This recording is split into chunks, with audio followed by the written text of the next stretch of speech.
Welcome everyone to Adventures in Arcane Space. Once again, I am your Dungeon Master, AuldDragon, and the players are... Hi, I'm David Big Mac Shepherd. I play Braxon Miacc, who's a human fighter from Recap's Wedge. Hey, I'm James. I play Ockar, human paladin from Brawl. Hello, everyone. I'm Salem Motor. I play Finnel'ar Mohani, a druid from Grayspace. Hey there, I'm Zakad. I play an elven Mischiefmaker thief called Lafdul Moonglade. He's a specialty priest and a thief, and he comes up with fun titles as part of being a specialty priest of Aravan, because he requires his priests to reinvent themselves every week. And his current title is I've already forgotten. Amaranthine Artisanal Arborist. The what? Oh, Amaranth. Amaranth. Yeah, Amaranth. I think it means everlasting. Didn't you use Arborist pretty recently? You did. Oh, wait, hang on. I may have. I think you did, yeah. Hang on, I word search. But Anghammarand still gave you bits for it, so, you know, obviously he's fine I've used A words before. No, I've only used this recently. I'm looking at recent ones. I could have sworn you used that recently. Anyway, it's neither here nor there, really. If that comes out horrible. If Anghammarand's giving him 100 bits, does that mean he gets to say the title twice and you have to keep the best version in the show? No. I'll post some of them. I wouldn't be that mean to Zakad. All right. For those wondering at my intro being a little bit different than normal, that's because I started thinking that I was coming in from the break, and I was like, wait, nope. Good times. All right. So, for those who want to affect the gameplay a little bit, you can give 500 bits, and that will give a reroll to the player of your choice, or I, the Dungeon Master. Which I highly recommend. That is a very good idea.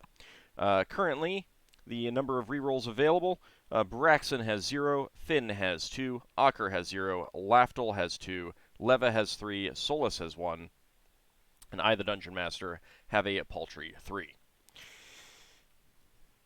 So remember, you can give me rerolls. It's a good idea. It's a great idea. Alright, so we left off last time. The party had gotten to a new crystal sphere, and they were intercepted by a vessel flown by Aarakocra, who apparently are members of the Elven Imperial Navy in this sphere. Of course they are. But there seems to be some lack of connection in this sphere, since they were excited to meet some elves from outside. They have guided you towards an elven crown base consisting of 5 man-o'-wars grown together by the wings with the bows pointing outward. There is a citadel essentially rising from the center point of this kind of grown together group of vessels. And it is orbiting one of the moons of this essentially cool fire body that they have informed you is named Krokaroth. It does not look ancient. It's hard to put an age on it, but the ships used are the modern versions of the Man-O'-War, which have been in use for a few hundred years. Yeah, I was just wondering when they were disconnected, because it was when the flow rivers changed. Was that? I'm trying to think how long ago the Unhuman Wars were. The Unhuman Wars were 300 years ago, give or take. And I think they've changed around that time, the flow rivers. I mean, you haven't had a chance to really sit down and get kind of like a history lesson with them yet. No. But Yeah, no, hopefully that will be coming. I was wondering if they've been making these ships, and I was like, how do they know how to do that? And would the elves even teach non-elves, even if they are part of the Imperial Navy? So I was wondering if these are just old relics from a bygone era. The exact age of these particular vessels, it's hard to say, but the mainstay ship prior to the Unhuman Wars was an older version of the Man of War that was a little bit smaller, and that is what most crown bases that you're aware of are made of. But it's also one of those things of like, you know, I mean, you can also use what you want. I mean, you could make a quote-unquote crown base out of flitters. Which would be Might quite be useful interesting. for a lighthouse. Yeah, it would be quite interesting. But as you are guided in, following in the Krokaz's talons, a patrolling elven man-of-war intercepts both of you. This vessel is clearly patrolling around the crown base as a defensive ship. And you can tell that they hold a conversation through signaling with Krokaz's talons. But given that they are directed at each other, you can't really pick up what is being discussed. However, at this point, probably everyone is going to be up and on like deck and available or something like that. So, if you want to look through your spyglass, you can do so at this other vessel. Yeah, well, Braxon will have a look at the vessel. All right. And they'll be having a look at the different vessels on the crown station. See if they all match. They do all match. The Elven Man-of-War, you can make out its name, the name of Elathrian's Quill, and you can see the crew on this vessel. They're humanoid. They're not covered in feathers, except they do have large wings sprouting from their back. Ooh. Which you've never seen, Braxon. Oh, Lafdul's it was definitely staring in wonder, like, no, that can't be right. They're not who I think they are. Can Lafdul see them from without spyglass? No, you'd have to borrow the spyglass. I'll hand it over if he's nearby. So take a look Oh, at yeah. them. I'd definitely be interested. So it was was it Elathron's Elathrian's Quill. Quill? And that's the name of the whole thing rather than one ship. This is the name of the single man-of-war that is patrolling the space around the crown base. You cannot make out the name of the crown base itself. Right. Okay. Do they look like a Varial? Or... Yes, based on what you've heard, that would be your guess. You, of course, have never actually seen one before. I don't think. No, I've only seen them in books, so that's how I take on my outer self, based on descriptions and stuff. So they finish up their conversation, and a signal comes over from the Krokaz's talons, indicating that the Elathrian's Quill will guide you in, and they will be returning to their patrol route. Braxon will signal back saying, thank you very much. It's been a pleasure to meet you. And hopefully we'll get to see each other again before we leave the sphere. And with that, Krokaz's talons turns about and heads away from your area. And remember, that was an eagle ship. That was an eagle ship. Yeah. Right. A signal comes across from the Elathrian's Quill, indicating that you should dock with the crown base, and they do give you the name of that crown base, the Eyrie of Airdrie. Eyrie of Eldritch. Oh, I'm never going to spell that. That's fine. You don't need to. We'll dock then. And they give you instructions on where to dock, and they dock as well, essentially next to you. And the Starlight follows in after and docks on the other side of you. I'm just thinking of Starlight's another ship. That's the tradesman Oh, that right. you've been Yeah, escorting. sure. Yeah. Yeah, sure. Sorry. That's okay. Upon docking, some Aarakocra and elves, crew members, are help you tie off your vessel, and they're all speaking Elvish, calling over to you for lines in Elvish, and they're not acting in any way unusual, but for everyone aboard your vessel, there is this wonderment because none of you have seen, and very few of you would have heard of, elves with wings, which makes up a pretty significant number of the elves on this vessel that you can see right now. Not all of them have wings, however. Yeah. I'm gonna look over at Lafdul and I'm gonna be like, is this normal, but we don't normally see around our parts? They're like legendary or extinct where I'm from. They're almost unheard of.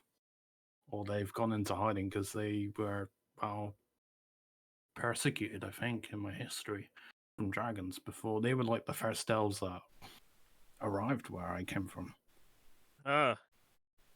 Well, To they even seem- see them. they seem nice enough.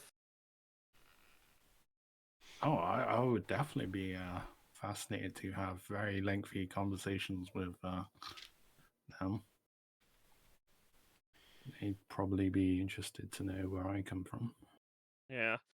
Well, yes, we should go and say hi once we're all docked up. Yeah, there is. You can sense this palpable excitement, since some of the elves on this crown base have caught sight of the elves amongst your crew as well. Lafdul, you being up on deck. Lenelius would be up on deck as well. At this point, I believe Nemeriel is on helm. Yeah. Yeah, she was. Yeah. Yeah, because you're still on second shift. But Braxon's going to be answering the elves that are asking for lines and stuff, and then repeating their commands in common for any of the space hands that don't speak Elvish. they kind of pick up pretty quickly on what you're doing and switch over to highly accented common. Takes you a little bit to pick up exactly what they're saying, but then it's like things fit together and you can understand them well enough. Yeah. Well, Braxon's got that ring. He'll put that ring on. That doesn't help you with accents. It doesn't? No. Oh, interesting. Listen very carefully. I will say this only once.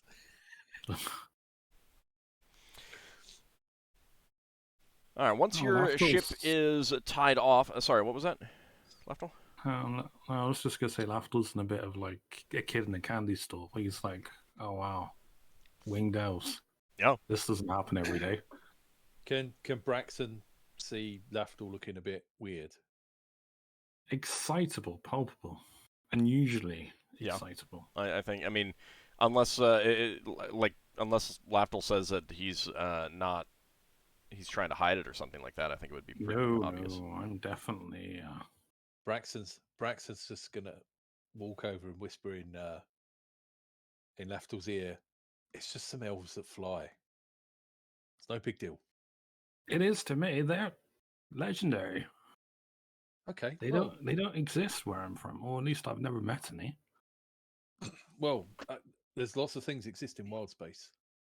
Sure, I mean, my whole world's been turned upside down since came into this company. So As they say. after the ship is tied off and everything is secured, a uniformed elf crosses over. Um, she is about average height for an elf, silver-haired and golden skin, with blue eyes, and she was obviously already informed as to who was captain aboard your vessel, or it was obvious to her, since she comes directly before you, Braxon, and gives you a salute. Brax is going to salute back. And introduces herself as Lieutenant Errolor Valetha. And she says, "Welcome to the Eyrie of Airdrie. I've been informed that you carry on your vessel an Imperial officer from outside the sphere." We do.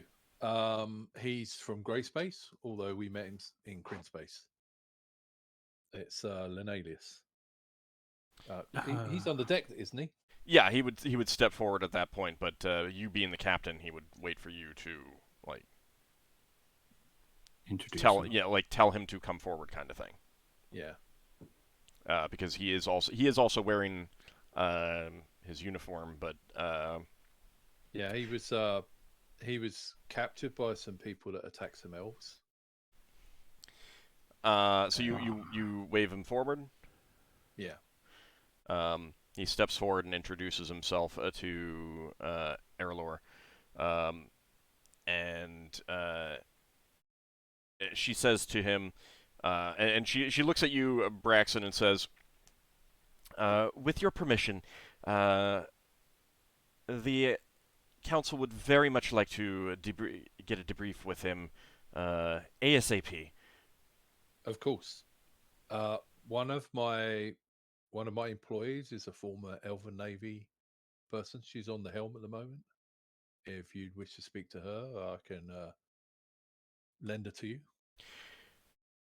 I will most certainly inform the council of her presence, but at this moment, Officer Lenalius is the only member of only active member of the Imperial Navy, and so it is quite important to get a report from him. Of course. We would be most appreciative if we could speak to all of you at a later date, however. Of course. We'll await your pleasure. We will give you all the supplies that you need for the time being, and if you will just be patient with us while we get apprised of the situation from Commander Lenelius. Thank you very much. And she gives you another salute, and Rax is going to salute back. motions for Lafdul's Lenelius been to follow her. awkwardly staring at the wings far too much. So she does not have wings. Oh, well, I should any elf with yeah, wings, I should right. say. The elves on the deck of the crown base. So she leaves, and another crew member, this one an Aarakocra, holding a slate, comes aboard to make arrangements to get you some fresh supplies, to kind of check what your current supply situation is. They've clearly already been informed that you've been on a long trip through the phlogiston. So they're very much prepared to give you fresh food that fresh fruits and vegetables and non-preserved meat and stuff like that you can make into some meals, while also getting you some a bit of supplies of hardtack and longer lasting foods. Well, that's helpful. They do inform you that for the time being, none of your crew or officers will be allowed off your ship. Yeah. But if you need anything at all, you can. They will station a member of the crew there to Lafdul's get going anything to... that you need, kind of thing. Is there anyone that looks like a spokesperson or anything of such? You know, like, I don't know, like a quartermaster, first officer, or someone, you know, second officer. Someone that's like arranging or heading this up. Well, it'd be the person they've left. Like, yeah, the This Aarakocra, you're not sure what their rank is, but it's not particularly high. Most of the crew, like all the crew members that were helping your ship dock and everything like that, were like crew members, like the lowest ranking type things. And this person is still low ranked, but above all of them. But you're not seeing, like, the lieutenant that visited you is the highest ranking person that has actually come to your ship. So everyone else is below lieutenant. There's at least a couple hundred individuals on this crown base. It's made up of 5 man-o-wars, each of which can hold 60 people normally, so it has a pretty significant crew complement that you can tell. It appears to be fully crewed. Whatever that would be, it doesn't feel like you're not getting like a feeling that they're running a skeleton crew or anything like that. I would flag him down. I would obviously introduce myself and speak to him for a moment. Yes, is there anything you need? No. Well, yes and no. Obviously, when it's applicable, I would like to pay my respects to the elven shrine or temple you have here. I am a priest of Aravan of the Seldaran. I will most certainly make such a request. We do have a general shrine aboard, but there are also specific shrines. Is there a specific deity that you wish to visit a shrine for? I suppose one for all of them, but do you particularly have a shrine for Aravan here? No, I do not believe there is. Lafdul definitely scowls on this all. Alright, the one to all of them will suffice. It's definitely a disappointment. I'm playing this up. Well, and, I mean, for your reference, you do know that it would be exceptionally unusual for there to be a shrine of Erevan in such a place. Yeah, I know. I figured, but I'm just playing up. Right. No, I understand. I mean, like, but all things considered, like, in kind of like the hierarchy of who is most likely to be worshipped and by large numbers of Imperial like members of the Imperial Navy, Erevan's pretty far down there. Oh yeah, for sure. He's definitely the outskirt. Yeah, it's from what you know, it's basically like scouts, spies, and those who work on their own, who have to work on their own. They're the ones who are most likely to follow him or call upon him. Whereas the regular soldiers and crew and sailors generally don't have much more than the occasional, prayer to him kind of thing.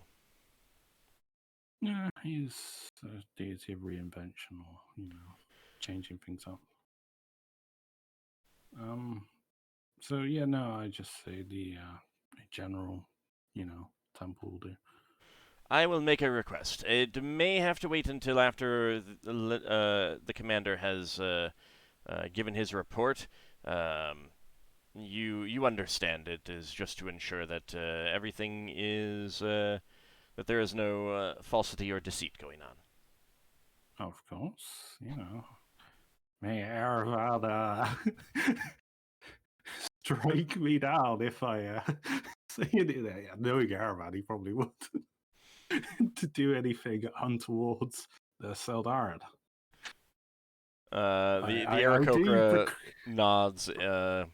You kind of get the impression that you wouldn't say that for the sake of it. he no, you kind of get the impression that this Aarakocra thinks that you're being genuine here. Is good. not picking up your subtlety and subtle sarcasm kind of thing. So Lafdul's definitely sighing in relief that he wasn't struck down. So the Aarakocra then leaves to arrange for some supplies to be brought aboard. You can tell that something similar is going on with the Starlight crew. They're getting fresh supplies and things of that nature. And when the crew learns about this, they're quite ebullient. They're getting fresh fruit, fresh vegetables, fresh meat, and so it's like finally no hardtack kind of thing. No more salt pork. Woohoo! Is kind of the general feeling amongst the crew. So. They with the first supplies that are brought aboard, Cook ends up making a bit of a feast. There are there's quite a cheer going on amongst your crew as they eat the fresh food for the first time in quite a while. That was a fresh. I'm trying to think of the name of the creature. Krajan, it was very fresh at the time. Inedible, though. And cooked. Yeah. See, now I want Yeah. to come up with a spell that allows me to eat raw food without getting sick. Good luck with that. Even being protected from poison doesn't stop that, because that's a different thing. There actually is a spell already. I gave it to the priests of the. Oh. Yeah, there's a wizard spell, and I gave a version of it to priests of the giant god Gurlantor, because he is a god of eating. He will eat you at house and home. Basically, if I remember correctly, it's been a while since I looked at it, but basically it does allow them to just eat whatever they want, that as long as it's actually food. Like, they can't eat rocks and stuff like that, but yeah, this meat's a little off. Doesn't matter. It's not gonna bother me. Well, that's only because they're not trying hard enough. There must be someone that's invented a form of cooking that doesn't involve fire. Like You can transmute. I mean, there's lots of cooking that doesn't involve fire. Well, I mean, it's not technically cooking then, I guess. Food preparation that doesn't involve fire. Well, I mean, we could ask the Shout people how they do sushi. Mm-hmm. You could. You could do. Anyway, you basically are kind of kept waiting for a couple days. You That's have fine. you obviously have the ability to request specific things, but they do keep you Are we on well-stocked. the gravity plane? Yes. Oh, we'll just do some maintenance on the ship, just to show that we're not being impatient. Okay. The Elven Man-O-War Elathrian's Quill, it leaves and continues its patrol around the Crown Base after a handful of hours, and there's, as far as you can tell, regular visits from smaller vessels. You've seen an Eagle ship and a Shrike ship basically every 12 hours over the course of these 2 days. It's like after a few hours, an eagle ship docks and then leaves, and it's going back to this planet that the Crown base is orbiting, or the moon, Right. I should say. But not the first eagle ship we saw. No, One. no, it is definitely a different one. Subtle Braxon color change, differences in the coloration of the feathers on the eagle ship. And then 12 hours later, a Shrike ship docks and then leaves, and then 12 hours later, the first eagle ship comes back, and so on. And it looks like it's a regular mixture of patrol, maybe supply delivery, that kind of thing. And it's maybe shuttling people between the moon below and this Crown base as well. So in that time, is there anything that anyone in particular wants to do? Lafdul's trying to make small talk with every elf on this place.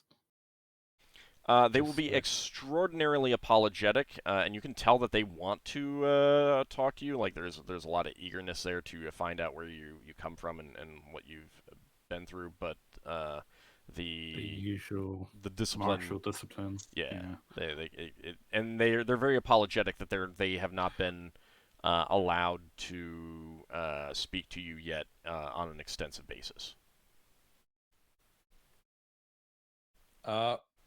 Well, Braxon's aware of the fact that they've been told not to talk to us, so he'll be doing his best to make it look like he has plenty of stuff to do.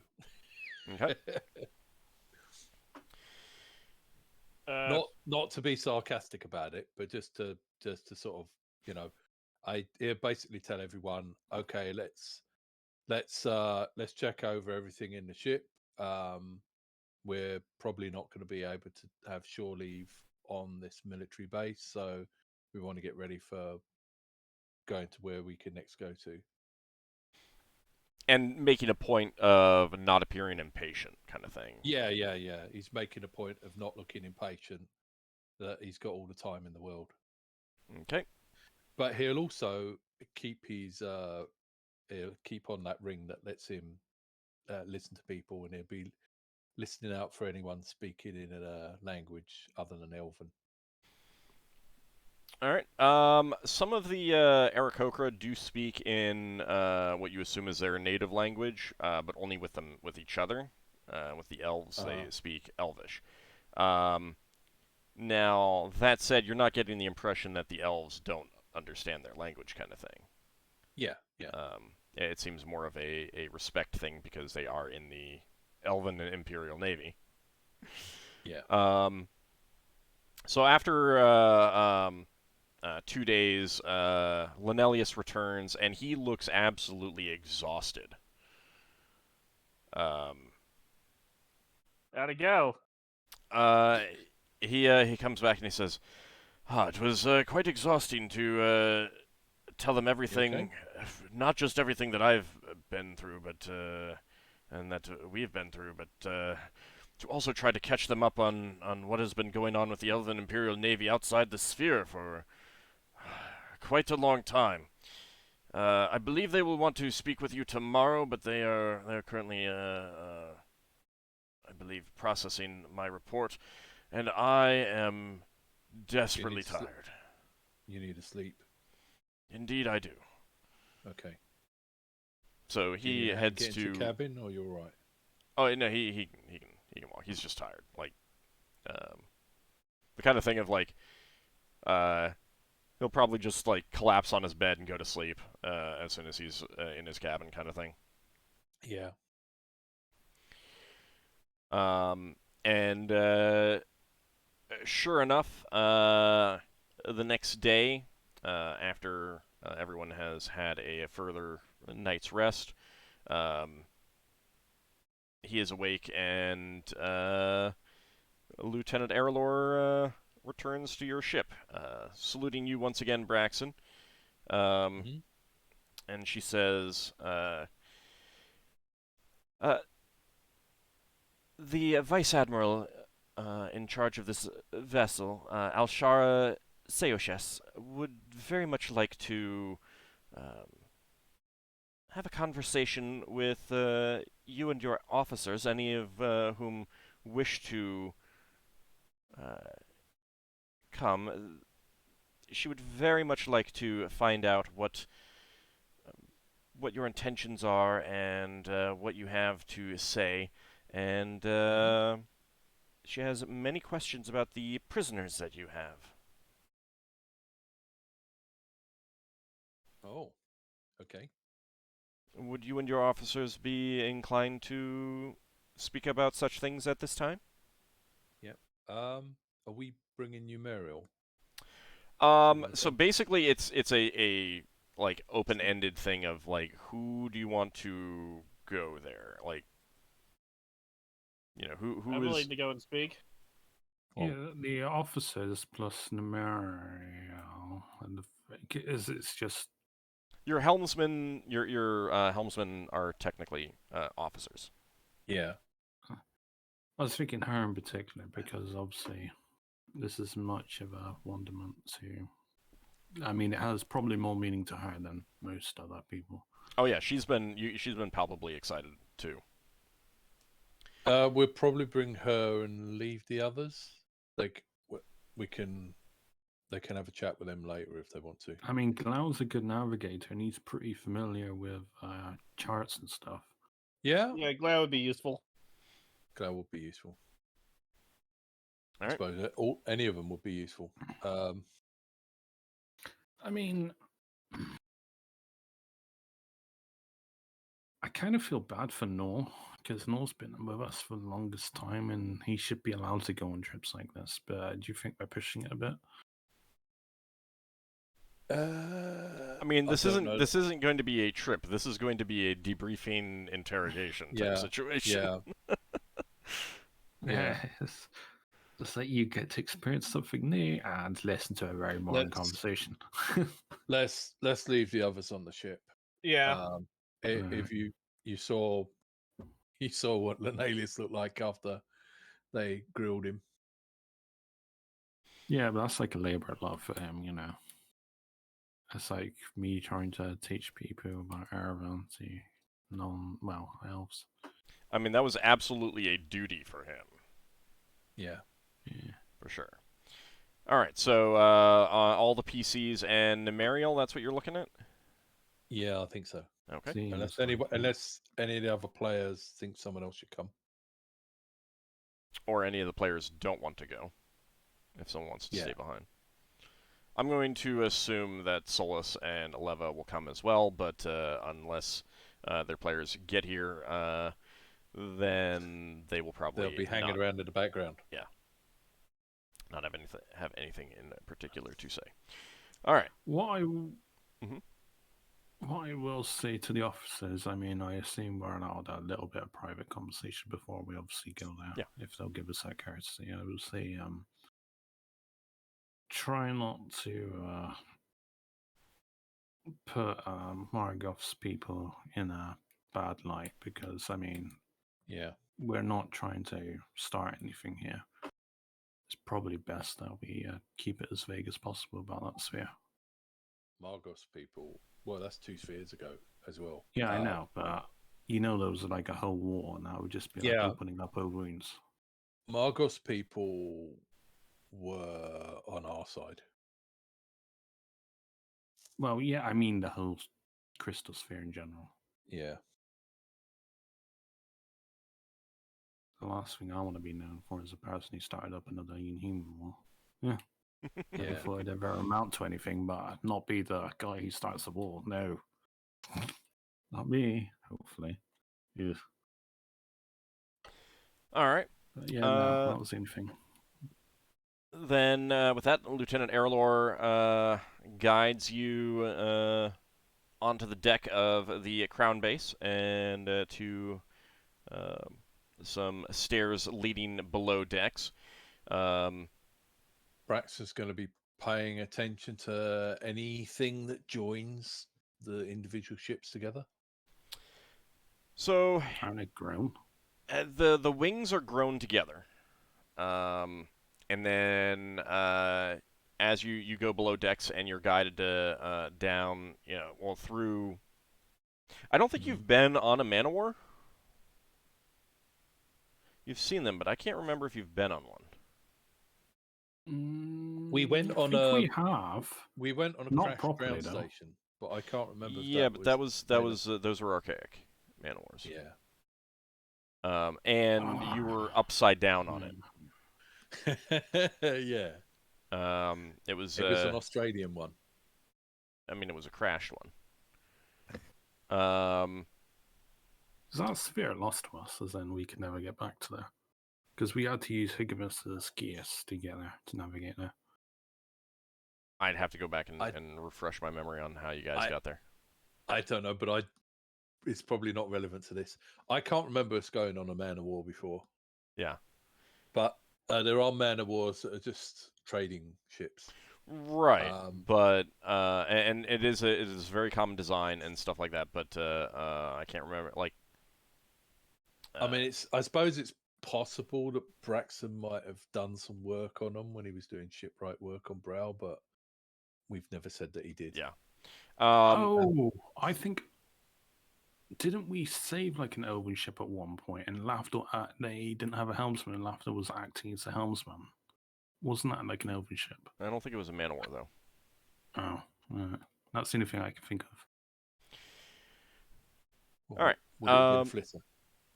It wouldn't have been a Flitter. No. It was much bigger than that. I had a reasonable crew complement, like 20 or 30 or more. Yeah. It was a Radiant ship, I believe. Right. So yeah, I don't think you are very familiar with the internal deck plans of a Man of War Braxon. You are led through the stern section that you've seen the exterior of. Yeah. And I think what Braxton's looking for is like things that look obviously that somebody's smashed a hole in the side of the ship and tied it to another ship. Yeah, you're seeing like this is extremely professionally done. This is not just like things lashed together or something like that. You can tell that as you're led through here, the entire stern, or the very, very stern of the vessel, has been completely rebuilt to connect it with a central structure. So it's not just that there are 6 Man of Wars, 5 in this case, 5 Man of Wars grown together with their wings. There is a substantial structure built at the center point where all of their sterns meet. And it does have a tall tower and sections below as well. Yeah, I think what Braxton's looking at is he's trying to see whether you could just like pull a lever and they all fly away, or No. whether you would have to hack them apart. You would definitely have to hack them apart. That said, you do think that like in a desperate situation, that could probably be done in within a day. Yeah. Oh, as we're being escorted, I ask the person if it's obviously appropriate to ask them. Is there a priest of Levalithana around the Druid Guild, the Elven Solar? I'm just wondering if they have anyone. She would say no, there is not. In this sphere, or on this base? On this base. Right. You would definitely get like the way that she would respond to that with the like.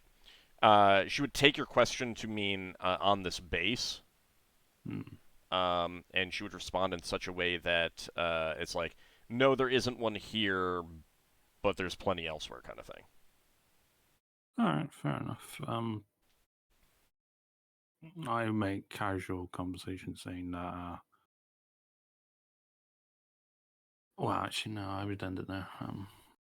I go back to Finn. I say, at some point, I'll try to introduce you to a priest of Levalithana He's the elven, essentially the druid god, I guess, that you may be able to get spells from I'd in appreciate this sphere.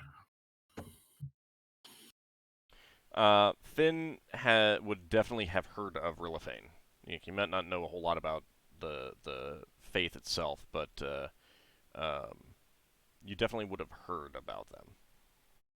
I tried I to give don't him know the basics. if I can't remember if there were many elves on the planet that your home planet, Finn. So like that might be why you would not have a whole lot of knowledge about them, but it is something that just your fate, the druids who instructed you on Obed High's faith would have mentioned, at least in passing, the elven god Rilithane Ralathil as a similar deity, a friend amongst the elves kind of thing. Even more so than most of the elven pantheon in general, which is generally fairly friendly. Okay. What world is Finn from? It's that crescent one in gray space whose name I can never remember. Ginsel, yes, thank you. Yeah, Braxon? Yeah, Ginsel. All right. So you're guided down below deck and through the stern of one of the elven man-o-wars and into the central section, at which point you go up a couple decks into the tower section itself, and you enter a large meeting room of some sort, kind of thing. There are a number of elves there already. You don't get a full introduction with all of them, but you are introduced to them as the ship's council. Mm-hmm. And yeah, I know that there are some demi-humans on Ginsel. I just don't know that there are that many elves, kind of thing, that he would have had contact with actual elven worshippers of Rilithane Ralathil. I'd have to go back and think about it. But it's neither here nor there at this point. So you were introduced to the ship's council, this is essentially the governing council of the local Elven Imperial Navy division within the sphere. And there's an Aarakocra, 2 regular elves, and 3 Avariel, and they're all old. Yeah. Braxon's going to have that letter of recommendation, and he's going to present that and say, "We've got." All right, hold on. Let me finish that. Yeah, sorry. That's okay. Yeah, and if there's anything that you guys would have wanted to bring that was not obviously threatening, like weapons and stuff like that, you would not be allowed with weapons. But if you wanted to, anything like that, that letter, just you don't have to remember it right now. If it comes up, oh yeah, I would have brought this. That's fine. You can just bring it up as the conversation develops, kind of thing. Most of you would not be able to pick out a rough age on how old they are, in part because elves don't change that much as they get older, to in ways that humans can really easily identify. Other than their hair tends to get paler and stuff like that. Lafdul, you would estimate that most of the elves are 450 to 550 in age, somewhere in there, kind of thing. I'm just wondering if any of them look distracted or, It's like the signs of a trance when you start being absent-minded. No, they all look slightly. they all look quite focused, quite none of them look like they're losing their Reaching out, faculties or yeah. anything like that. And the Aarakocra, you're not sure how old she is, but her brown feathers have begun to gray. So you can estimate that she's old for her race, but you have no idea how long Aarakocra even live for. So you're introduced, and the only one that does introduce themselves is the Vice Admiral. She steps forward, and she's younger than the rest. Lafdul, you'd estimate that she's closing in on 400, but not quite there yet. And this was Asara. This is Alshara, yeah. Alshara. Yeah. So she introduces herself as Vice Admiral Alshara. And she is a dark-haired Variel. And there are a number of seats, comfortable seats that she offers you to have a seat in. The lieutenant takes a position by the door, clearly, ready to go get something or anything like that. Well, before we sit down, Braxon will offer the letter of recommendation and say, "This is a letter of recommendation we were given from one branch of the Elven Imperial Navy for another. Obviously, it's been opened by them, but you're welcome to read it." Yes, I would indeed like to do so. So she takes it from you. Do you remember what the purpose of that was? Because I'm blanking on it right now. I remember giving it to you, but I don't remember what purpose I gave it. I can't remember exactly, but it was, I believe it was when we were meeting the Elven Navy in Kryn Space. Yeah, it was a letter of introduction for the Elven Navy in Kryn Space since we were going there to hunt down Red Njorn. Gotcha. All right, so it came from Yeah. Brawl Spaces. Brawl Space to okay. Kryn Space, from what I recall. Okay. So she reads over that and nods and says, "Ah, yes, this has to do with the prisoners that Commander Lenelius mentioned that you have. Yes. Please, could you give us a quick rundown on what you know about this Red Njord and why you have captured him? Lenelius, of course, has told me much as well. I'd like to hear it from you." Would you mind if I handle this, Braxton? Yeah, please do. You're the expert here. Well, it's your story, as it were. Yes, well, Red Njord is my cousin. He left Brawl to become a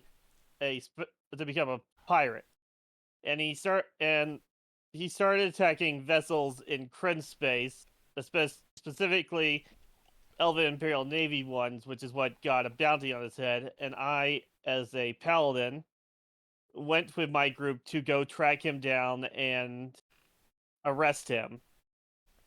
And when we had done so, and we had teamed up with some other adventuring parties to do so, and when we had cornered him, we had learned that he had gotten his hands on some of, I believe it's called spirit warriors, that he had been using in his piracy activities.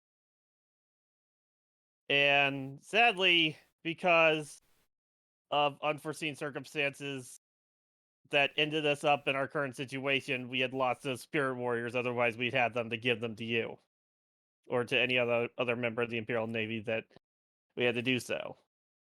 But we still have Red Njord and two of his officers, and we were planning on handing them over to the Imperial Navy once we got back to Brawl Space. Ah, yes, it is quite troubling, the loss of these spirit warriors. You have not mentioned these to other groups, correct? No. Excellent. And the other two adventuring parties that were with us saw the spirit warriors because he literally got into one and fought us in it. Yes, I will have to assume that the forces in Kryn Space, you said? Yes. Yes, that those forces will have informed them of similar requirements as There is Linelius has with you. There is Cinderfly that's quite established in current space, isn't there? The Syndieth line is a trading company that's throughout the it's in. It's more prevalent than the Imperial Navy, though, isn't it, in Kryn? I mean, it's more prevalent in the civilian sections. You're not sure. You have no idea about like ship numbers and stuff like that. No, I was just saying. I mean, if you're in a port, you're much more likely to see a Syndieth line ship come in than an Elven Imperial Navy vessel come in. Yeah. Yeah, but they were more like our liaisons. I think we were interacting with them a bit. I don't know. I can't remember, in all honesty. Well, but that's partly No, because it's just easier to get in touch with them. We did specifically deal with a couple of Elven Navy people in Kryn space. We dealt with someone on a base who was saying that a load of elves were off somewhere. I think they were trying to track down Red Newald or something. Yeah, I mean, you did go to an Elven port. Yeah, we sought out the Elven Navy at one point. Yeah. Yeah. But I'm also going to mention we kept Red Newald and his officers, the ones that we have alive this far, because of my desire to see them given a fair trial and that justice is seen to. We did not. I thought it anathema to my god that for us to just execute them, especially since they had surrendered. There's nodding from the elves, and one of them speaks up.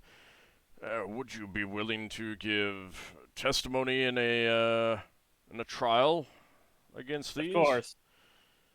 We may have enough evidence to put them on trial, but we will need to discuss it if that is appropriate, since we have no direct knowledge of it. Thank you. Of course. I'm happy to assist in seeing justice done. Vice Admiral Alshara will ask you some more direct questions about Red Njord and his activities, and the rest of you can pop in. But unless there's something specific that you want to say about that,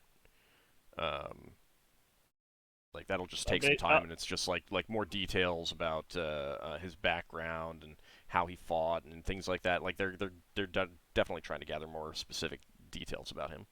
I'll basically tell him everything I know. Yeah, how they coerced the dragon into being protective. It wasn't exactly coercion. It was pure normal bribery. They bribed the dragon. Yeah. It would have been quite a feat if they had coerced the dragon. I guess I'll also bring up their tactics with the invisibility helm.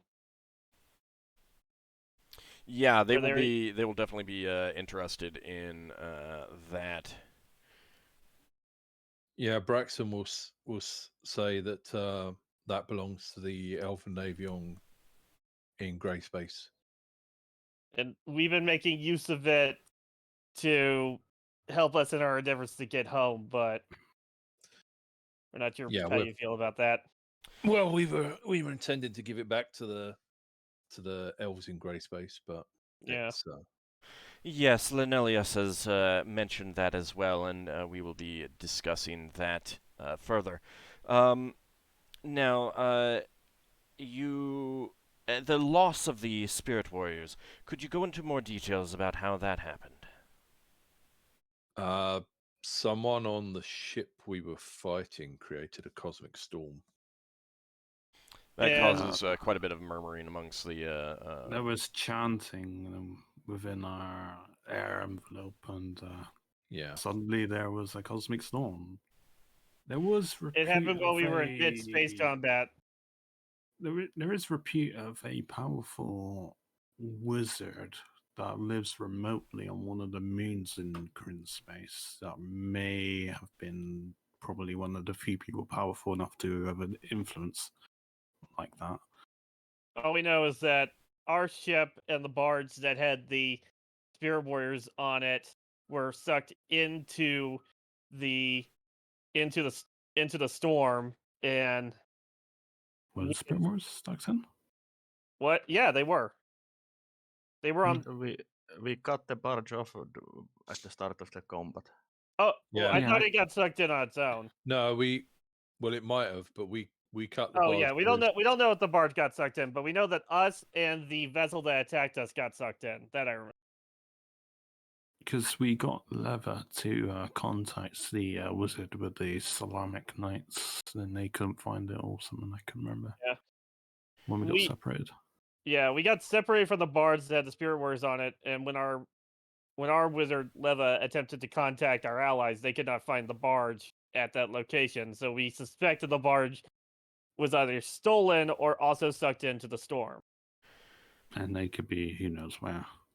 There was no evidence of the barge at your destination after the storm none. abated? And you No, have no concrete knowledge of who brought about this storm? No, speculation at best. I mean, the only two things we have are either the wizard on that moon or the one member of Red Njord's group that had escaped. It was an orc, I believe. Tarak? Yes. Yeah. Tarak. Those are the only two potential suspects we have. Do we orc, you don't know say? anything about Skrull, do we? Do we know to call him Skrull? We don't know Alright. Skrull exist. Yeah, So we you- just say it an orc. From what we gathered from talking to Red Njord's group, he had turned up fairly recently, hadn't he? Yeah. I could. Wasn't he the influence on the attack in the gray space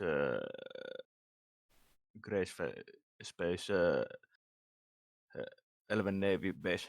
I believe I so. will- And I think he also had extensive notes about the Spirit Warriors. I can't remember. I think can that was add more to this conversation, but my present company, barring Lenelius, obviously knows about this. I mean, only Lenelius knows about this. I have,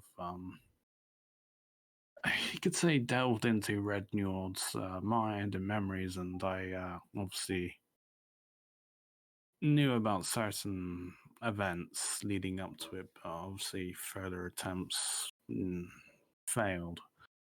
Obviously, I'm a small member of the Saldar, and I would never betray the Elven Imperial Navy. That's why I've not shared this information, nor would I ever. But I can give a more private briefing with, obviously, Lalanius or alone, or based on... I'm not sure if you've told them about what I told you, Lalanius. Lenelius isn't with you. Isn't he? Oh, alright, no, yeah. But, then obviously, no, I obviously shared in confidence, because obviously what Lenelius went through, and obviously I've been trying to console him, figure out what happened, and obviously that collaborated with what happened. So you are telling the elves in front of the rest of the party that you got some information from Red Njord and shared it with Lenelius? I'm saying that I got information, but I'm obviously not being more specific than that. Because I don't think I was never keeping that private, that I was doing memory read. Right, but you weren't sharing I the wasn't details. sharing the details. Yeah, no, that's what I'm saying. I will not say the specific details. Obviously, that's in confidence. Yes, we may wish to talk to you later then. To verify with what Lenelius has already told us. I have charts of Grin Space if it helps, and other crystal spheres. That would be most helpful.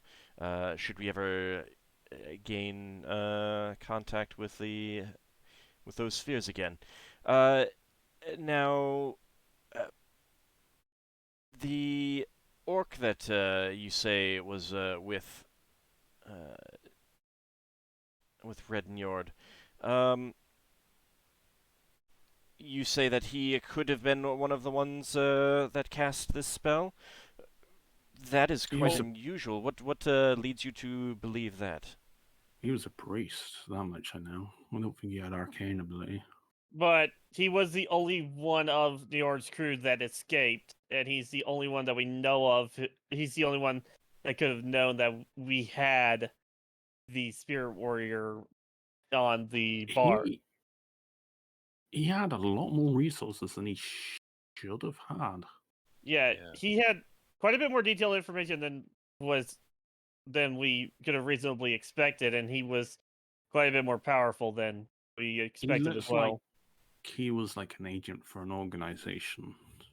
Yeah, I went to quite a bit of effort to try and take him out, and he disappeared in front of my eyes. Yeah, I was. How did that? How did you let him escape? Please tell me more. Tell us more about that. We were obviously attacking them on their ship, and myself and I only remember Ebha being with us because I was invisible at the time. He had a ring that allowed him to essentially teleport. He effectively vanished, and we had no way of tracking him given our current exhaustion after the fact. I mean, it was on our objective to track him down. It still will be, I assume, once we're done with Red Nord. Because it's kind of like tying up a loose end, as it were. Yeah, it was quite a tough fight. We located his secret base, and we teamed up with the dragon against the dragon that was working for him. And it was a very hard fight. They will ask you some more general information about that fight, like what the forces that you faced, Red Njord's crew, and his other officers, those who were slain, stuff like that, and the allies that you brought with you. I'll tell them all about how I dive bombed the dragon. They will also be very interested in these other people that you worked with, like. You can tell that there's an element of like, them trying to figure out whether they're trustworthy and that kind of thing. Like. I remember. Yeah, Braxon. Star Knights were good. I can't remember what the other company was called. The Octave Arcane. Octave Arcane, yeah. Yeah, they were more like us. Yeah, Braxon will talk about how we divided our forces up and how some of the Star Knights lost their lives during the fight because it was such a tough fight, and how in the final battle against Red Njord, we were running through the ship and basically having to batter down doors and even try to break through walls to get to spellcasters before they could get away. And how Red Njord used that spirit warrior to have a big fight with Ockar. All right. Yeah, they'll definitely be interested in those details as well, since a lot of that is stuff that Linelius couldn't tell you except for what he heard from you after the fact, kind of thing. Yeah, Braxton will also say we were very lucky to be able to rescue Linelius. We didn't know he was going to be there, and I don't know who else might have been there if we'd have been able to get to the ship earlier. They will also be very interested in how you narrowed down his location, Red Njord's location, and things of that nature. Interested in your investigation and our tracking thing from the radar. Braxon will tell the story of how we earned a magic item that can track people down, and how one of the ships that Red Njord attacked, we asked around and found out that one of the officers on that ship was known to leave his wedding ring with his wife, and how we managed to rescue some of those crew that had been left for dead in space before they ran out of air, and how we used the same sort of tactics to try and triangulate Rednield and basically chase around several ports looking for hints of where he was. So with that, the mention of the device that you got from the Rhaegar, the kind of the conversation will kind of turn towards that, how you acquired that, what its powers are, and that sort of thing. What would you share with them about that? They heard of Rhaegar? They have, of course, heard of Rhaegar. Basically, everyone in the space has heard of Rhaegar. Well, I wasn't sure how closed off this place was. So. It does not matter. Like every single one of the spheres, Oh, if wow, you brought I up, see. every single sphere that you've ever been in, if you brought up Rhaegar, people would not necessarily like have met one and stuff like that, but everyone has heard of stories, kind of thing. If there is an organized spacefaring community that has contact with other organized spacefaring communities at any point, they will have heard of Rhaegar, basically. I guess if people are okay with it, I could give them a rundown of what happened, like the whole stuff on Radal and finding the Rhaegar and all that stuff. Yeah, you can summarize that. Yeah, I'm wondering if any of that was secret. We weren't really. We weren't allowed to disclose his sphere. Obviously, Like I won't say where the sphere was. I'll say that we were sworn to secrecy on that part, but yeah, we were led to a sphere, and then we keep that vague. To a certain extent, there's an element of even if you did tell them where it was, it's not like it matters to them, kind of thing. You know, there's not exactly any way for them to get there yet. Yeah. The yet is kind of a hopeful yet. Yeah, somebody was trying to kill the Rhaegar, and we intercepted one of the Rhaegar's guards. Oh, what was that creature we had with us? That metal golem thing. Of any of them, do they recognize this creature? Because it's like legends, aren't they? These creatures that people hear of. They don't give any indication that they're aware of it, but they also don't deny it. They just kind of take the information and kind of nod and go on. Yeah, so basically we had to find a way to defeat a large number of opponents. And obviously one of our rewards is keeping the device. So, and obviously we've put it to use ever since. Once that's done, the letter that you had from the Brawl Space Elven Imperial Navy, that was because you had done, Higimus's Geas led you to that lost Elven sphere, right? Yeah. So at that point, I'm not sure we're allowed to talk about that. yeah, we are. That's not private. Well, so the letter at the very least would allude to you having helped out the Elven Imperial Navy. That's why you were able to get the letter that you'd performed services and you were trustworthy, kind of thing. So the admiral, the vice admiral, will ask you to expand upon that, what you did to earn this this letter and this commendation, kind of thing. We killed a Witchlight Marauder. Well, you're just saying that right out like that? Yes. That's a bit blunt. I mean, you can. I just straight up say that. That will cause quite the stir amongst the council. We had help. Brax is going to turn to Ockar and say, "I'm not sure we're authorized to mention the Witchlight Marauder." No, they never said to keep that private. They never said to keep that private with other members of the Imperial Navy. So it was. I'm trying to remember. No, because that whole sphere was infested with them. Because that sphere was the aftermath of like a huge war. And okay, well now Ockar's blurted that out.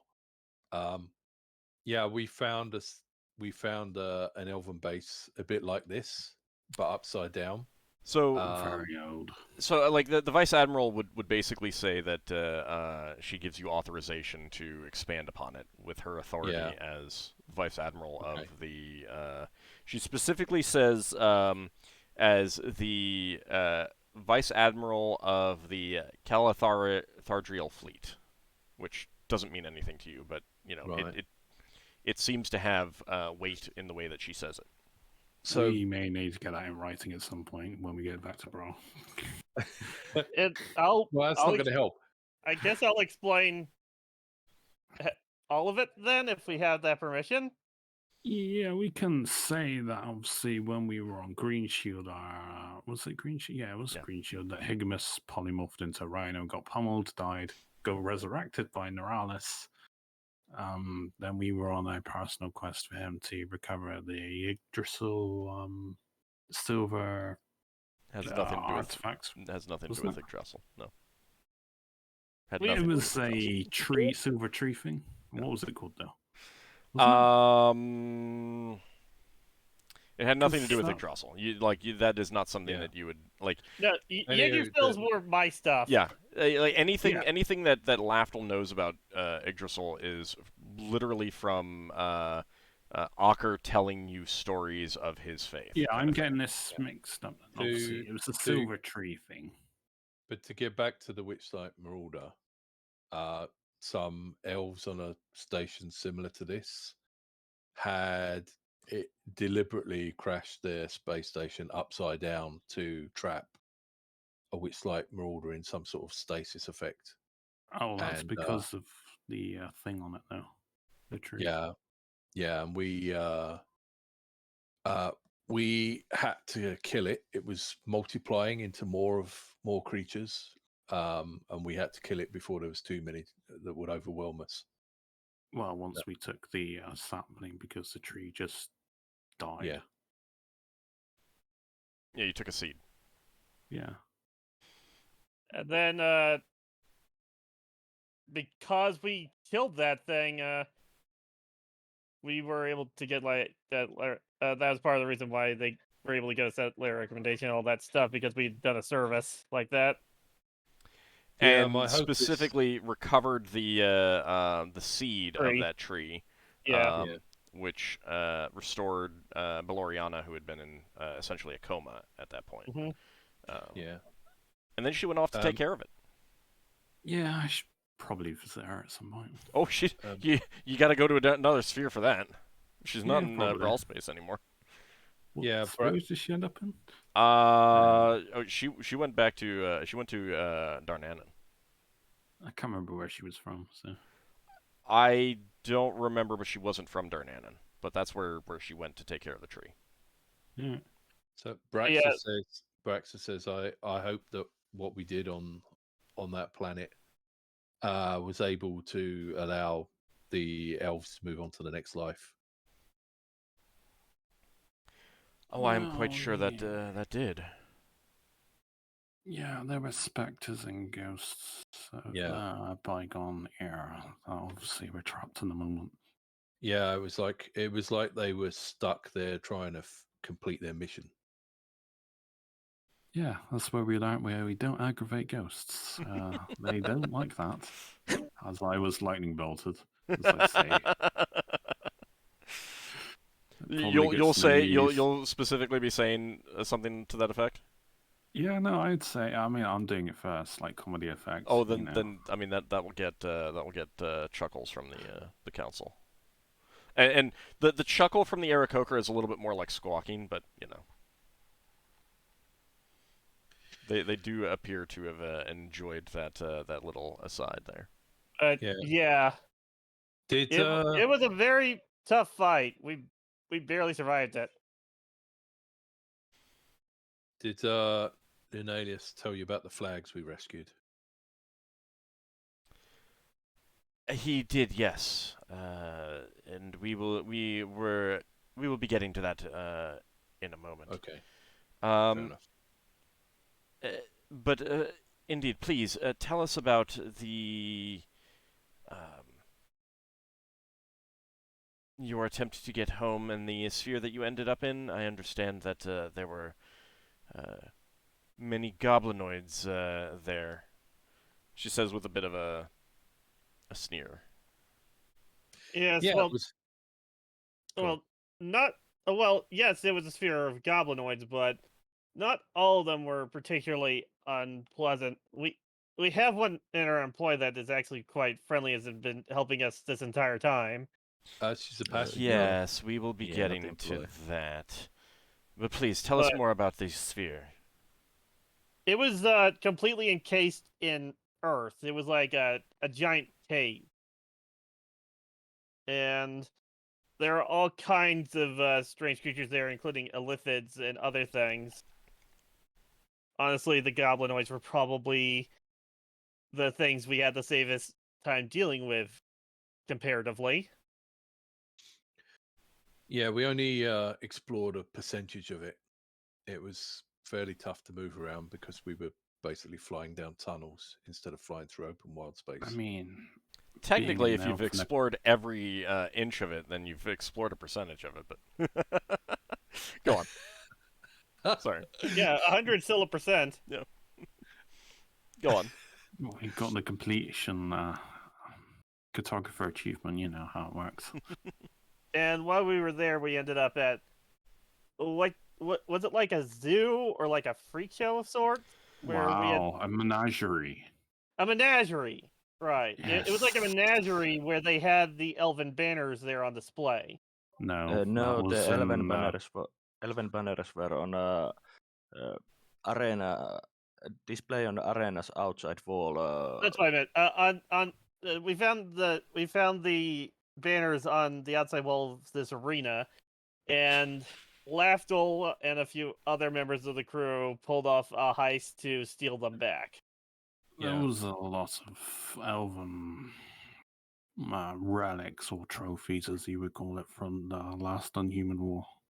Yeah, we well, I don't know where they got those flags from, but I know that a flag represents the crew of the ship, and them using those flags as trophies was mocking that those crews that presumably lost their lives in a battle in the past.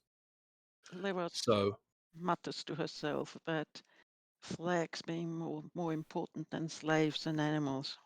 Shoots angry looks around. so we got some fake versions of the flag made so that we could swap over the real flags with fake flags and then make our way off. We also set them on fire to make it look like Yeah. they were just straight up destroyed while we took the originals. So you did replace them with copies. Yeah. We set them on fire. Yeah, we replaced them with copies that were to be destroyed. So it would As a look diversion. more like vandalism rather than a theft. Vice Admiral Alshara nods at that. And you still have those banners? Yes. They're in the ship.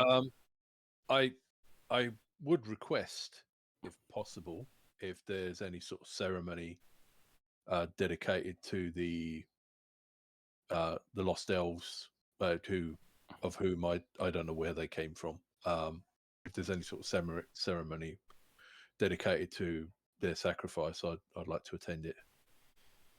I mean, We will definitely keep that in mind. We will speak to you about taking possession of those after this. Yeah, Of it'd be good for them to be somewhere where they're honoured instead of dishonoured. I mean, there's no guarantee we'll even come back to Braxon at the very least. Well, they weren't from Brow, were they? Those elves? No, if we get back to Braxon, there's no guarantee that right. we'll survive the trip.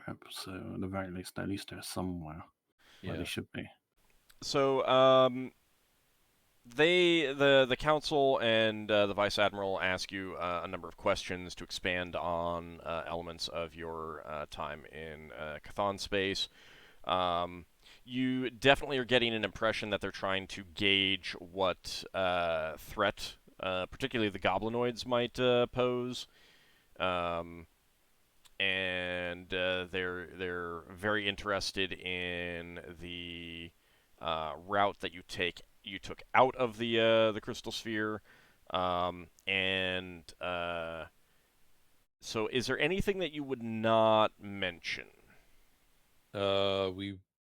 Braxon wouldn't mention the secret base we went to with the sort of freedom fighter people. Yeah. He would say that we met some people that assisted. Yeah, but we obviously have to understand that we War they're also secrecy. they're secret people for a reason. And obviously, the more people who know about it, He would, and, he would, however, say there are amongst the races people that want to have peace.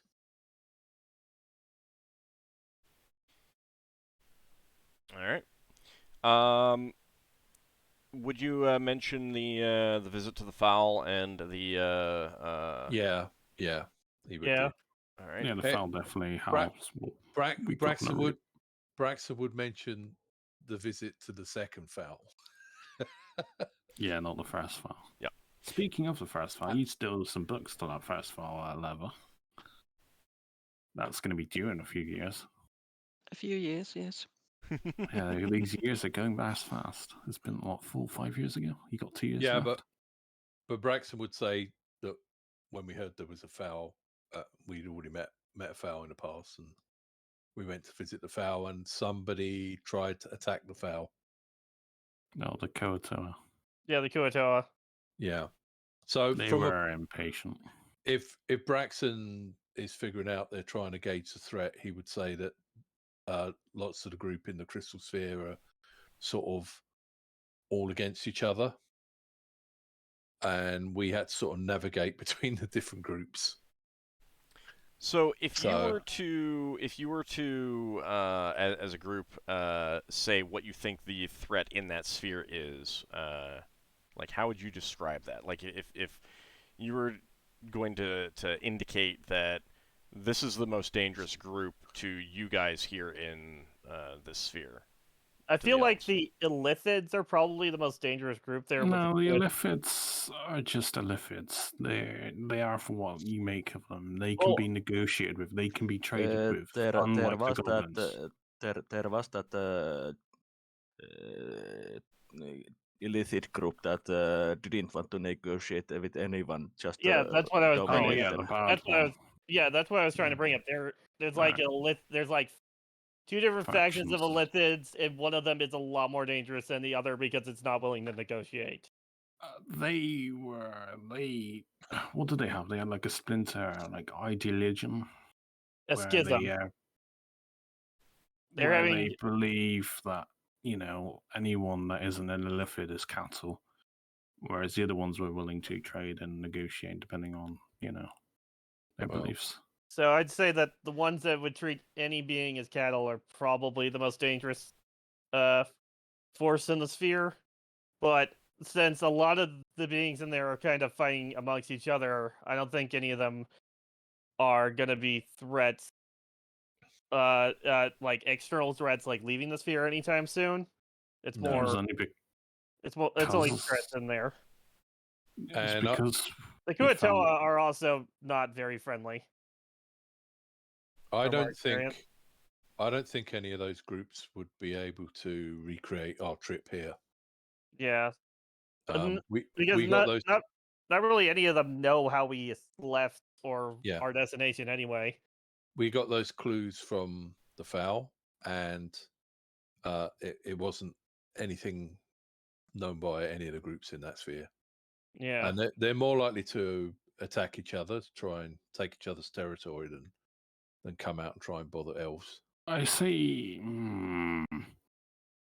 Lafdul's definitely biting his lip as he's saying this. Goblinoids are thankfully usually quite short-lived. So they tend to forget as the generations pass on. I mean, give it a few more generations and they'll probably have forgotten about the war altogether.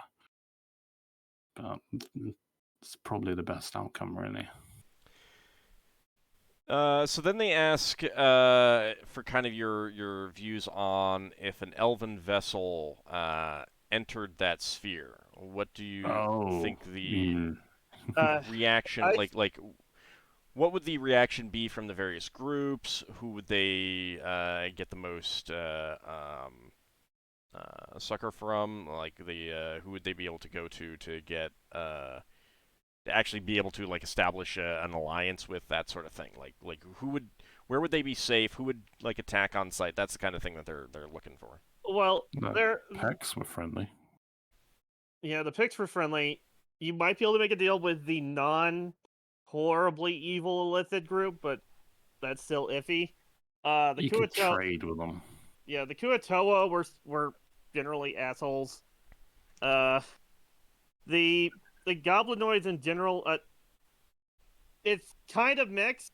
Some of them are more open to peace and aren't and aren't overly warlike and wouldn't attack on sight, but there are others that are still rather bitter about the war, it would seem. The orcs particularly were.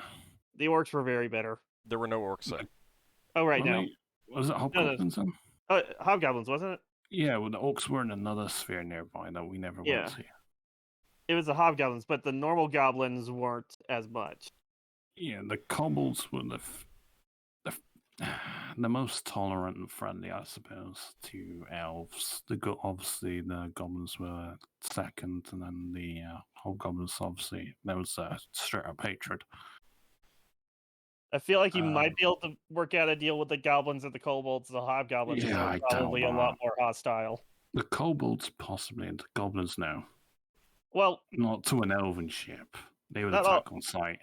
Yeah, maybe. But the Zorn there, though, you could trade or negotiate with. You also should remember that there were Hurwaiti. Oh yeah, there's also the Hurwaiti. The Hurwaiti are decent folk as well. They probably want to attack on sight. Well, they're not even really much of an established community. They're kind of like on the ground, like a... Yeah. It's like the equivalent of like being a groundling, but not being They live on the floor of the sphere, if that makes sense. Or ceiling. Depending on your point of view. The surface, in other words. Yeah. Yes. Yeah. All right. They were aware, but they're not really an organized group like that. Well, I wouldn't recommend going there in an elven ship. No.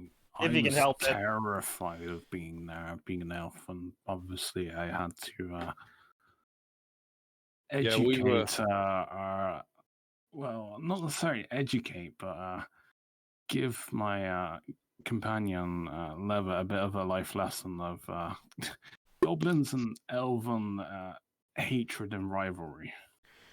So Leva's not very impressed, I can tell you that. She looks at you all and she thinks, bloody hell. So the Aarakocra, the elder Aarakocra speaks up and says, so if hypothetically we were to send a scout vessel, you would recommend that it be an Aarakocra without any of the an imperial flag? Would that be? That would probably be your best bet for a scouting mission. Definitely. Why would you want to scout there anyway? You'd be starting up. Leva asked the people, why would you want to go there anyway? To assess whether there is a threat, to assess whether there is trade opportunities, to assess whether there is contact with other Elven Imperial Navy forces beyond. The moment you... Well, I'm not saying you will be compromised, but... To monitor them, to see if another fleet of goblinoids is on the rise. Also dangers in that sphere that we encountered. There was a Fomorian nation there that has a reputation of raiding, and was it the troglodytes that have the reputation of raiding everyone? Yeah, the Fomorians and the troglodytes have problems there too. The troglodytes had a pretty small presence, but the Fomorians definitely had a large one. Yeah, but Yeah. they both had the reputation of raiding everyone. Yeah.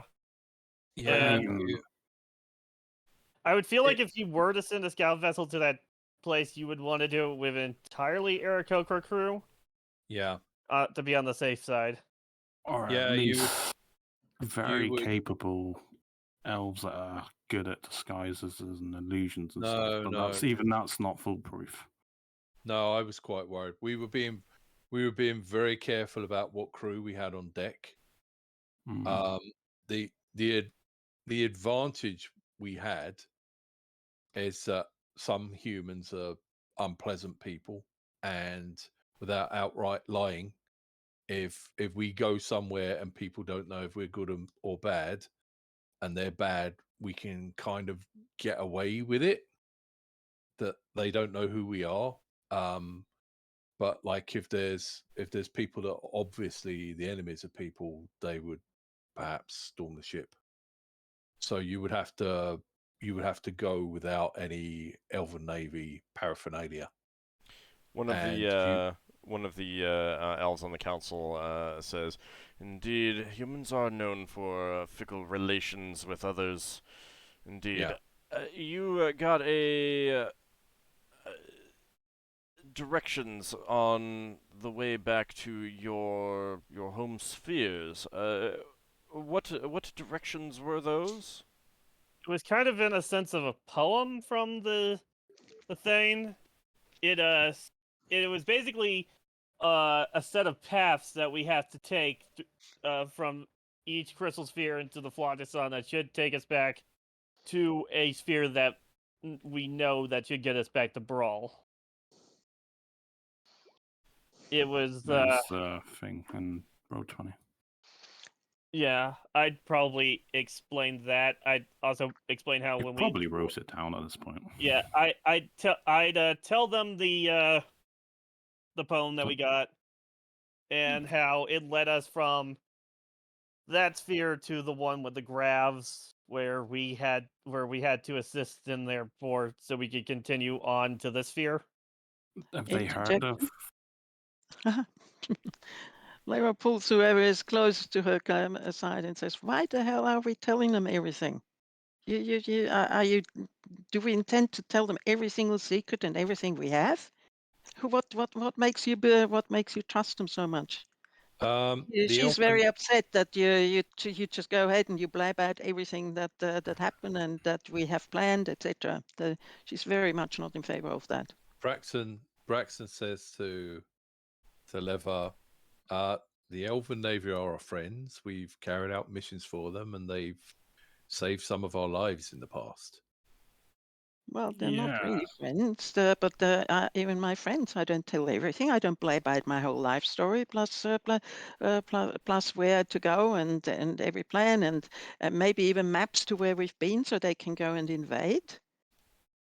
I mean, that's not very nice to the people who gave us shelter and looked after us in those places. Never gets upset. No, you are right. I was having the same reservations.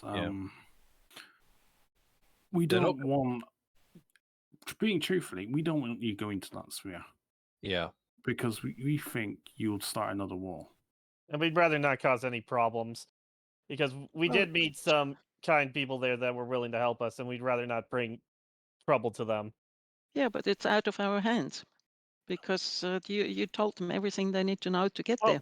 I'm asking the Admiralty to please, please not cause trouble there if they can. We don't want to cause more trouble than they've already gone through, if possible. Actually, given the length of time we went down 2 Floodstone rivers, they might not be able to retrace our steps the other way. Well, saying how long a trip is a good estimate of where something should be. But yeah, we don't actually need to give them the what can I say? Make them a map to get there. Why would we want to do that? Well, I was just gonna tell them like a way to get back to more civilized space if they wanted to reunite with the rest of the Imperial Navy. Well, you just gave them the whole poem and everything that they need to come to Brawl Space and everywhere else. The poem And only. if they reverse engineer it, then they know where we came from. Is Well, that I really what will- we want to do? Leva. I'm not sure the poem works that way because the poem was giving us how to get to Flodgestone Rivers to come in this direction. So if you are not certain that something works that way, then it's okay to pass it on to everybody else. I'm not passing it on to everybody else. They're the Elven Imperial Navy. They're our friends. Yeah, in life we kind of have to hedge your bets on a team, and you can't be nobody. You've got to pick sides. The Elven Imperial Navy have brought some of us back from the dead, and I will help them. Maybe one of them. But these are not the same people. The Elven Imperial Navy is different people, and it's the same group. Yeah, it's like saying that we they repay our worship debts. the Saldaran. We repay our debts. We repay our debts, but that doesn't mean that we repay our debts to the people we actually owe debts to. Not to, we don't owe an organization things, because if an organization on the west end of somewhere does something and the one on the east end does something else, and we are in debt to the west end, then there's nothing that forces us to confide and tell everybody on the east end what we're doing and giving our secrets to those. But Captain Siroc said these elves were cut off from the rest of the Imperial Navy. We might be able to get these people in touch with the rest of the Imperial Navy, which will be doing them a service. And if we can do something like that, then we should. I'm not arguing that. I'm arguing about us passing on our secrets and everything else, and how and even almost passing on the secret place we'd been to and other things. That's none of their business. Lewa stands by that. She says that's none of their business. They don't need to know. I didn't mention the secret place, and I'm not going to. I never mentioned the secret place either. We specifically left that out. If they find their way there, then it's only a matter of time. Scout indeed. They go and scout out the whole place. You think they don't find it? The same way we did. Are there any friendly people? Anyone who's a good person who goes to that sphere will eventually find them. It's only a matter of time. Simply telling them about it is just... Yeah, no, that's fine. She did say a piece. She's very upset. I mean, keep in mind that Lenelius has already given his report, and you don't know the details of that report. Yes. Lenelius has probably told them everything. He didn't think it necessary to inform us.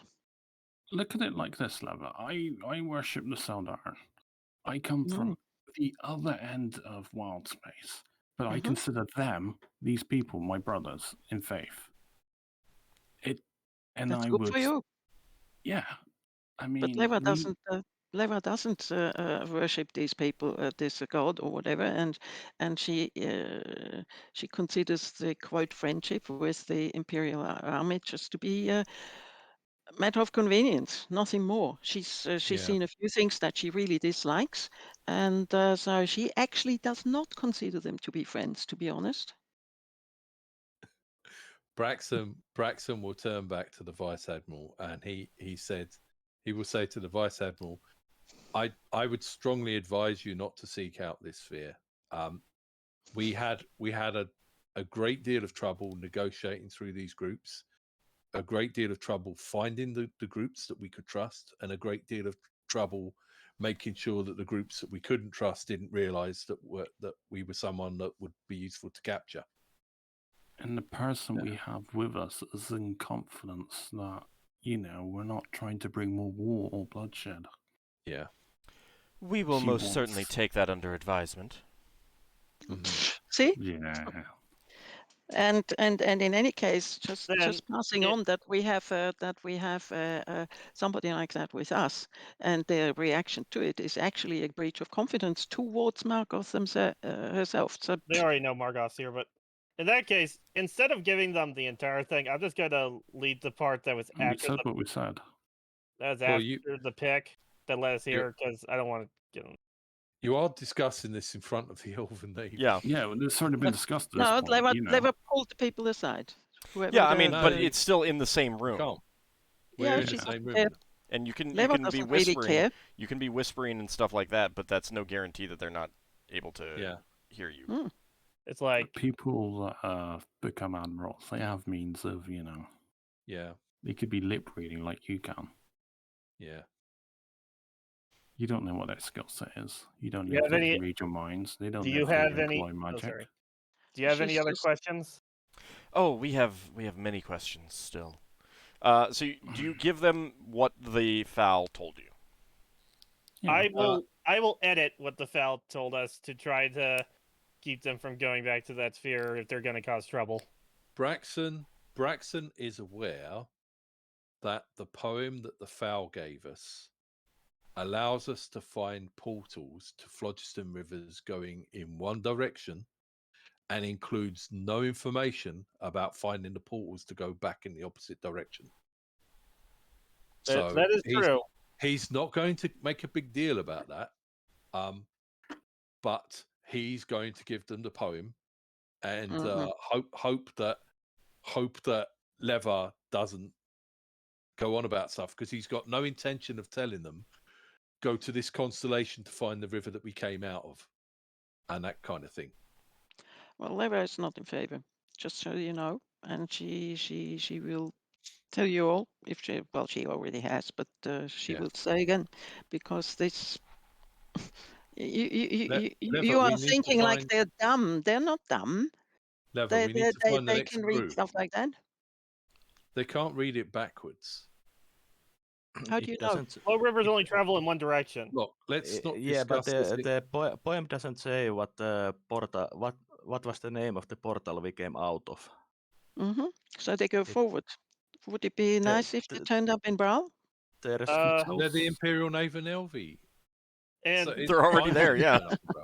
yeah, they're the. So you trust the organization more than the people in there. So okay, fine. What? They're trying to find the rest of their organization. I don't see a problem with that if they were separated and they're trying to find a way back to them. The bottom line is we want to get back to our sphere. They might understand how to interpret the next clue we have to get us onto the sphere after this one. And if they want to come with us, they're welcome to send someone with us. Yeah. But without their help, we might not be able to get onto the next sphere. And it helps them, and it'd be a two-way street. They could help us find our way to the next sphere, and we're helping them reconnect with the rest of the Imperial Navy. Yeah. So we can help them. We can help them come with us. We can't help them get back to where we came from. And because in a What way, you just described is a trade. We give them information, they give us information. So far, it's only been us giving them information. Every time we asked them something, the answer was, "Oh, we will take into consideration what you just said. Yes, we'll think about it." What have they given us in return for all the stuff that we've told them already? Safe harbor? Yeah, safe Fresh harbor, food, water, and they've not asked for anything. I mean, not specifically. I mean, yes, it's kind of like you're showing it in good faith. Like, they've given us safe harbor. They given safe harbor to the people that we saved. They've been giving us food, air, water. So have a lot of other people. We've been in many other places where they've given us safe harbor and they've given us food and place to stay and everything. They never ask anything of us except maybe some monies and maybe some gold or very clearly defined information. They didn't just say stand there and say, like, tell us everything you know. Well, no, they're asking specifically about how things relate to the Imperial Elven Navy, and we have worked for the Imperial Elven Navy, so it's fine for us to talk to representatives of the Imperial Navy about Imperial Elven Navy matters. I mean, it's kind of outside of our wheel scope. I mean, they do what they do. Yeah. For kind of a real-world example, it's like you've encountered a U.S. Navy vessel that is anchored in at an island, and they've been there for so long that they've set up a little village there, kind of thing, and they don't know how to get back to the U.S. And you've just come along and be like, we may have a way of getting back to the U.S. Like that's Yeah. where you are right now, kind of thing. Yeah. Then we say, come with us. Well, we should at least share the way forward so that they know how to Yeah. get back themselves as well. But again, like Braxon does have a very good point that so it says take the Amethyst Tunnel to the Crimson Path, then through the head of the pick along the Azure Path. So that is take the Amethyst Tunnel is in Chthon space, and the Which Crimson they have Path no knowledge of. and the Crimson Path was the Phlogiston River. There's no And then- knowledge of how you right. get back there. And then there's through the head of the pick, which was a constellation in VAD space, but there's nothing in this that says what constellation or what location you need to go to in VAD space to get back to the Crimson Path. That's what Big Yeah. Mac is. That's what Braxon is saying. Is that Yeah. So- Basically, he's taken notes on that, but he had no intention of telling people that he's taken notes on it. And so basically, we could tell them about the place, but they have no way to get there. Even with Yeah. the poem, they have no way of knowing which way do we take to get there, and which flow river does it. Because the flow rivers that we take in it are one way. They aren't it isn't like a two-way river from what I've seen. Well, they might be that you two-way don't know. rivers. Well, that you don't know. that I don't know, but they don't really know where from this sphere they would take to get back to like the grav space or whatever it's Exactly. called. Yeah. And they don't know from where in the grav space they would take to get to Yeah. the Thon space. So Now that they know about it, they're obviously going to explore it. Well, entertain the possibility. No, you see, the thing about a crystal sphere is you've got 360 degrees around the equator of it, but you've also got all the sides up to the top and down to the bottom. So the idea that if you can find one crystal sphere, you can't just randomly leave that sphere and find another sphere. You have to have a general idea of where to go to find the river. Otherwise, you're going to get lost and find a completely different crystal sphere. And then you're going to spend a lot of time trying to get back to where you were. and even to get into these places, like into the grav space and stuff, the ways that we took, we needed a portal creation device to get in, a way to create portals to get into the grav sphere, and also to get out of Chthon space. You think the Also- Elven Imperial Navy doesn't have that? Also, it's also real fast. Probably not as Real available fast. as what we had. One other thing, in this crystal sphere that you're in right now, if a ship went to the edge of the crystal sphere and then went along it 360 degrees around the whole side, this crystal sphere alone, that would take 240 days. That too. So, and that's at spelljamming speed, which Mhm. is not giving you ample time to search for portals and stuff like that. So, like, just knowing that there is a flow river there, you still would need to do a lot of searching to find Also, the oh, sorry. portal. Yeah, go ahead. And also, who knows how many azure rivers are around this sphere? There Well, could be like 10 different azure rivers, and we just got off of one of them. It could be, yeah. I mean, we needed an Azure River going this way, but the sphere we went to might have 10 other rivers that look very similar. So, do you understand the logic, Leva?